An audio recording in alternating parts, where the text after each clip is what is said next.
ಅತ್ಯುಪಯುಕ್ತವಾದ ಮಾಹಿತಿಯೊಂದಿಗೆ ಈ ವಿಡಿಯೋ ತಂದಿದ್ದೇನೆ.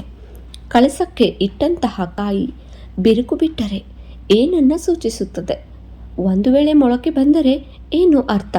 ಅದನ್ನು ಏನು ಮಾಡಬೇಕು? ಅವಶ್ಯವಾಗಿ ತಿಳಿಯಬೇಕು ಮಹಿಳೆಯರು. ಹಾಗಾಗಿ ಪ್ರತಿಯೊಬ್ಬ ಮಹಿಳೆಯು ತಪ್ಪದೆ ಈ ವಿಡಿಯೋವನ್ನು ನೋಡಲೇಬೇಕು. ಕಳಸ ಸ್ಥಾಪನೆಗೂ ಕೂಡ ಬಹಳಷ್ಟು ಪ್ರಾಮುಖ್ಯತೆಯನ್ನು ನೀಡುತ್ತೇವೆ. ಯಾವುದೇ ಶುಭ ಸಮಾರಂಭಗಳಲ್ಲಿ, ಪೂಜೆ ಪುನಸ್ಕಾರಗಳಲ್ಲಿ ಕಳಸವನ್ನು ಸ್ಥಾಪಿಸಿ ನಂತರ ಪೂಜೆ ಮಾಡ್ತೇವೆ. ಇನ್ನು ಹಲವಾರು ಮನೆಗಳಲ್ಲಿ ಪ್ರತಿನಿತ್ಯ ಕಳಸವನ್ನು ಸ್ಥಾಪಿಸಿ ಪೂಜೆ ಮಾಡಲಾಗ್ತದೆ.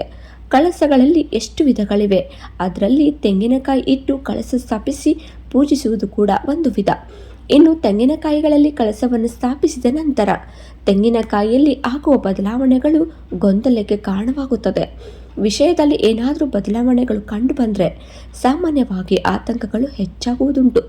ಕಳಸದ ತೆಂಗಿನಕಾಯಿಯಲ್ಲಿ ಏನಾದರೂ ಮೊಳಕೆ ಬಂದರೆ ಇದರ ಅರ್ಥವೇನು ಅನ್ನುವುದು ಸಂಪೂರ್ಣವಾಗಿ ತಿಳಿಯೋಣ.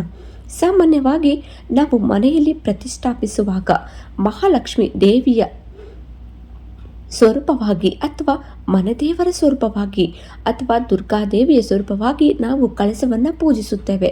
ನಾವು ಯಾವ ದೇವರ ಹೆಸರಿನಲ್ಲಿ ಕಳಸವನ್ನು ಪೂಜಿಸುತ್ತೇವೆ ಆ ದೇವರು ಕಳಸದಲ್ಲಿ ನೆಲೆಸುತ್ತಾರೆ ಎನ್ನುವ ನಂಬಿಕೆ. ಹೌದು, ನಮ್ಮ ಹಿಂದಿನ ಕಾಲದಿಂದಲೂ ಕೂಡ ಈ ಒಂದು ಪದ್ಧತಿ ಆಚರಣೆಗೆ ಬಂದಿದೆ. ಹಾಗಾಗಿ ಸಾಂಪ್ರದಾಯಿಕವಾಗಿ ಕಳಸವನ್ನು ಸ್ಥಾಪಿಸಲಾಗುತ್ತದೆ.